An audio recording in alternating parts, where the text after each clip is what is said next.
Olá, amigo, olá, amiga, seja muito bem-vindo ao Momento da Saúde aqui no programa Encontro com a Vida. Que bom ter você logo cedinho por aqui.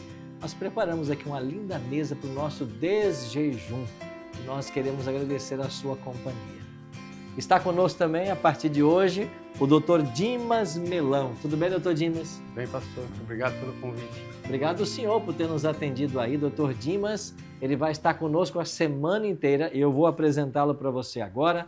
Ele graduou-se em Medicina pela USP de Ribeirão Preto, fez sua residência em Urologia e Cirurgia Geral, também no Hospital da USP, e atua como urologista no Hospital Adventista aqui de Manaus, e tem ênfase em cirurgia urológica minimamente evasiva.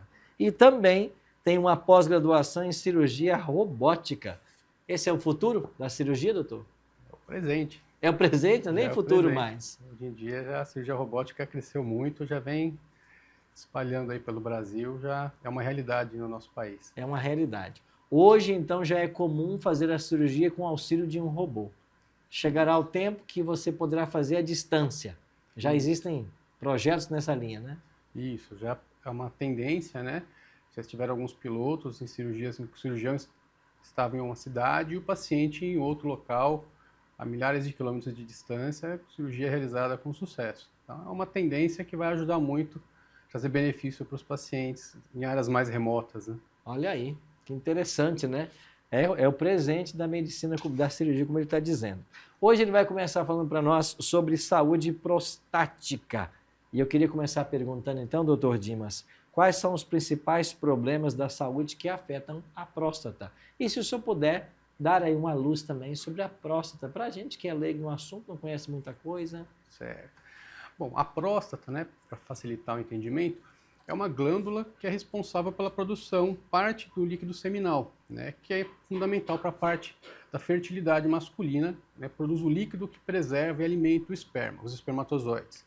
Então, a próstata, só os homens possuem essa glândula e as principais patologias, as principais doenças que acometem a próstata, a hiperplasia prostática benigna, que é um aumento, né, do tamanho, do volume da próstata, não tem relação com câncer, a prostatite, que são quadros inflamatórios ou infecciosos da próstata, que causam sintomas muitas vezes intensos, e o câncer de próstata, que é o nosso maior medo do homem, e que na maior parte dos casos é uma doença assintomática. São as três principais doenças que acometem a próstata.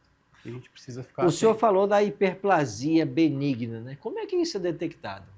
Então, a hiperplasia benigna, né, após os 40, 50 anos, é uma condição relativamente comum no homem. Então, a gente precisa avaliar, né, a história clínica do paciente, seus sintomas urinários, porque muitas vezes a próstata, quando ela cresce, ela vai afetar o padrão urinário do homem, né? Piorar o jato urinário, aumentar a frequência com que o homem vai ao banheiro, muitas vezes urgência, chega a perda urinária porque não consegue segurar essa urina até chegar ao banheiro.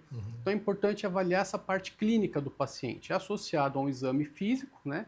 Que de forma geral a gente faz através do toque retal, onde a gente avalia, é possível avaliar o tamanho da próstata, se tem alguma nodulação, também já para rastrear a questão do câncer, que é importante. E através de exames de imagem, como o ultrassom, que nos permite avaliar o tamanho, avaliar o resíduo de urina que fica na bexiga após o homem urinar. E os exames laboratoriais, como o exame de urina e o exame de PSA no sangue, são importantes para essa avaliação da hiperplasia prostática benigna. O senhor mencionou que há casos em que chega o momento que a solução é tirar a próstata. Isso pode acontecer. Isso, mesmo a hiperplasia benigna, como eu falei, é uma condição bem frequente, bem comum no homem a partir dos 50 anos. Quanto mais idoso, maior a frequência, maior a incidência da hiperplasia. Mas nem todo homem vai sofrer dos sintomas associados à hiperplasia. Então nós vamos tratar quem? Aqueles que têm sintomas urinários.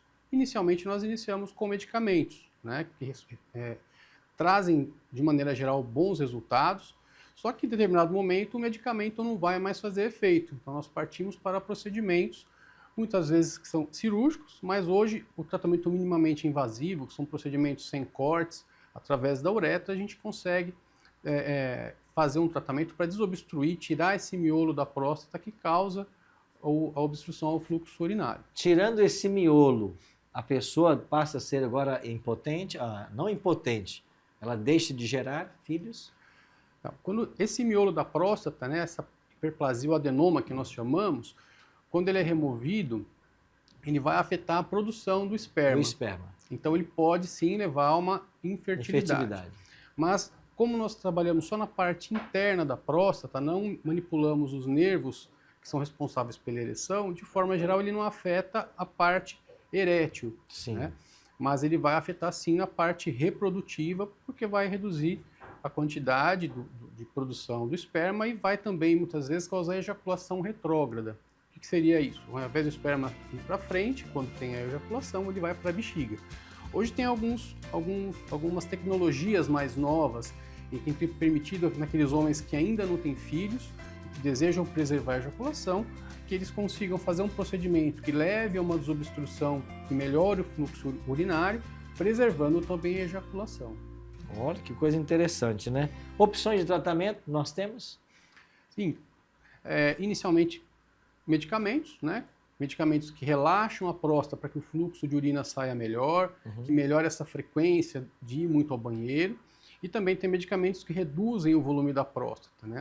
Reduz em média 30%, não costuma ter uma redução tão intensa, mas uma redução suficiente para que a gente consiga segurar um momento para se passar por um procedimento cirúrgico, né? Então são medicamentos que hoje têm cada vez melhorado em termos de efeitos colaterais, os pacientes têm tido boas respostas. E quando partimos para cirurgias, essas cirurgias que em geral são pelo canal urinário, próstatas mais volumosas, muitas vezes nós fazemos a cirurgia ou aberta, ou laparoscópica, ou por via robótica mesmo, que se retira todo esse miolo da próstata. Então tudo vai depender do tamanho da próstata e do desejo do paciente em gerar filhos ou não. Então isso tudo é importante que nós avaliemos durante a definição do tipo de procedimento, do tipo de tratamento que o paciente vai ser submetido. Ok. Alguns pacientes não querem tomar medicamento de forma crônica, porque hiperplasia é importante a gente entender que é uma doença crônica. A partir dos 50, o homem vai ter que conviver, a maior parte dos homens vai ter que conviver com a doença. Então, alguns não querem tomar medicamento, a gente opta pela cirurgia. Não tem jeito, né? Cada etapa com seus desafios, né? Doutor Dimas, obrigado pelos esclarecimentos de hoje. Volta amanhã com a gente? Com certeza. Então tá bom. Estaremos aqui. Amanhã a gente continua o nosso bate-papo. Deixa eu dar um spoiler para você aqui. Câncer de próstata. Quer saber mais sobre o tema? E isso tem uma grande incidência, né? Sim. Hoje na sociedade, né? No Brasil. A gente vai falar sobre esse assunto amanhã e você é o nosso convidado.